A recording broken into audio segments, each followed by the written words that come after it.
Жол курууга бөлүнгөн каражаттардын мыйзамсыз пайдаланышынан мамлекетке 171 миллион сомдон ашык зыян келтирилген. Башкы прокуратурадан маалымдашкандай, номер 11 жана номер 4 жол эксплуатациялык ишканаларынын Кыргыз автожол Түндүк мамлекеттик ишканасынын жооптуу кызмат адамдары тиешелүү квалификациялык талаптарга жооп бербеген, финансылык жана материалдык техникалык мүмкүнчүлүктөрү болбогон жоопкерчилиги чектелген компаниясын субподряддык уюм катары тартышкан. Өз кезегинде жоопкерчилиги чектелген компаниясы алынган улуттуу сумманы жол куруу иштерине эмес, башка максаттарга жумшаган. Аталган факты боюнча кызмат абалынан кыянаттык менен пайдалануу жана ишенип берилген мүлктү ыйгарып алуу же коротуп жиберүү менен 2 кылмыш иши козголуп, учурда тергөө амалдары жүргүзүлүүдө.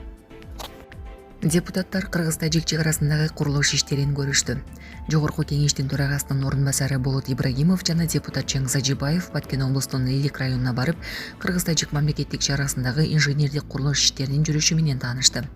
Бул тууралуу Жогорку кеңештин басма сөз кызматынан билдиришти. Маалыматка ылайык, эл өкүлдөрү чек араны бекемдөө мамлекет үчүн стратегиялык мааниге ээ экенин белгилеп, бул ишке катышкан аскер кызматкерлерине ыраазычылык билдиришти. Иш сапарынын жүрүшүндө инженерлик жумушчу топтордун мүчөлөрүнө Жогорку кеңештин атынан ыраазычылык каттар тапшырылды.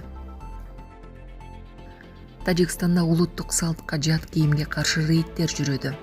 Тажикстандын Соди облусундагы Пенжикен шаарынын бийлиги жана милиция кызматкерлери улуттук салтка дал келбеген кийим-кече кийгендерге каршы рейд жүргүздү. Бийликтеги улуттук демократиялык партиянын жергиликтүү бөлүмү 4 августта жарыялаган сүрөттөрдөн өнүктүк негизинен хиджабчан кыз келиндерге багытталган деп баамдаса болот. Бул тууралуу Азоти радиосу кабарлады.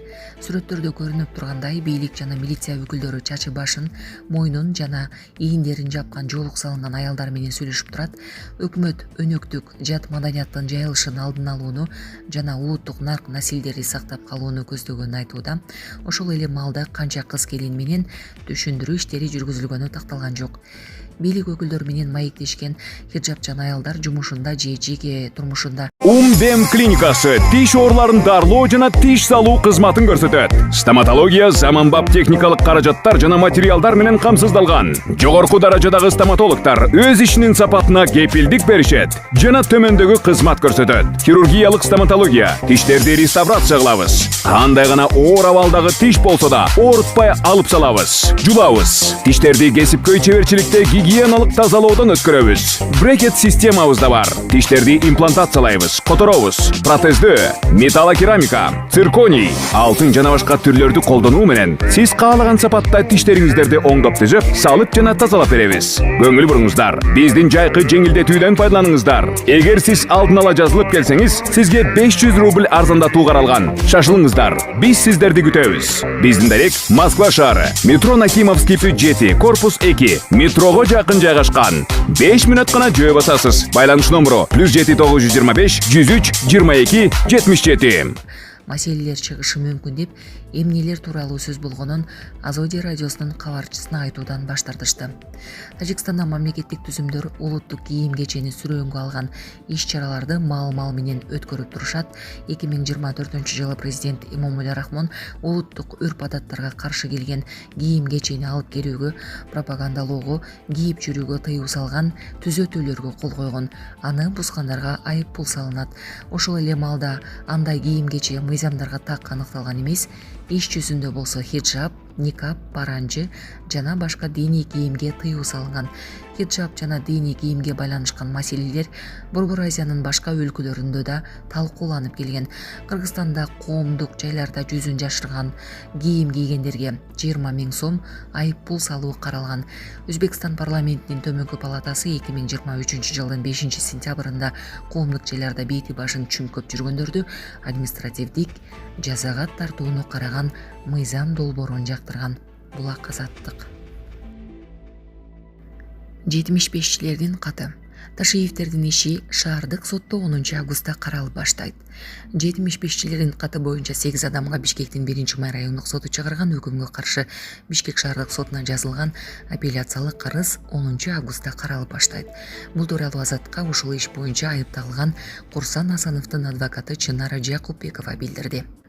Прокурорлор 75-чилердин катына байланыштуу райондук соттун өкүмүнө каршы шаардык сотко апелляциялык арыз бергени 3 августта белгилүү болгон.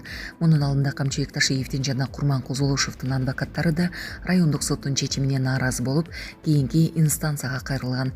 2-июлда Бишкектин 1-май райондук соту 75-чилердин каты боюнча чечим чыгарган. Ишти караган судья Азирет Медеров Камчыбек Ташиевди Жогорку кеңештин экс-спикери Нурланбек Тургунбек уулун жана Жогорку кеңештин мурдагы депутаты Курманкул Зулушевди кылмыш жаза кодекстин бийликти күч менен басып алуу беренеси менен күнөөлүү деп таап 4 жылдан абакка кескен. Сот ушул эле берене менен коомдук ишмер Бекболот Алгарбековду, Кыргызстандын Өзбекстандагы мурдагы элчиси Эмилбек Узакбаевди, Жогорку кеңештин экс-депутаты Курманбек Тыйканбаевди, мурдагы вице-премьер экс-депутат Алы Карашевди жана ички иштер министринин мурдагы орун басары Курсан Асановду да күнөөлүү деп таап 4 жылдан эркинен ажыраткан. Судья айыпталуучуларды кызмат абалын кыянаттык менен пайдалануу беренеси боюнча актап, барына 3 жылдык пробация берген жана айыпталуучулар эркиндикте калган. Өкүмдө 8 кишинин мүлкү мамлекетке алынары да жазылган.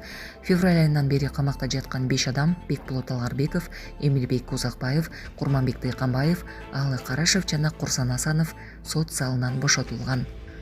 9 февралда мурдагы премьер-министрлер, парламенттин экс-депутаттары, саясатчылар жана коомдук ишмерлер болуп 75 адамдан турган топ президент Садыр Жапаровго жана Жогорку кеңештин ошол кездеги төрагасы Нурланбек Тургунбек уулуна кайрылып, жакынкы убакта президенттик шайлоо өткөрүүгө чакырган. Алардын айрымдары кийин кайрылуунун мазмунун окубай туруп эле ага кошулууга макул болгонун айтып чыгышкан. 10 февралда Садыр Жапаров Камчыбек Ташиевди министрлер кабинетинин төрагасынын орун басары, улуттук коопсуздук мамлекеттик комитетинин төрагасы кызматтан бошоткон.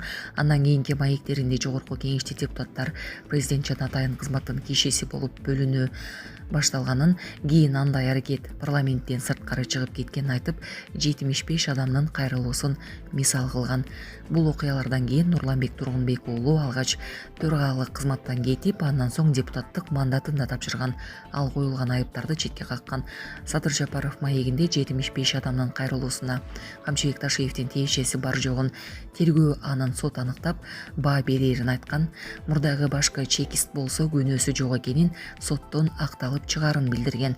75-чилердин каты Жогорку кеңешке түшкөн учурда Курманкул Зулушев парламенттин конституциялык мыйзамдар, мамлекеттик түзүлүш, жергиликтүү өз алдынча башкаруу жана Жогорку кеңештин регламенти боюнча комитеттин төрагасы болуп турган.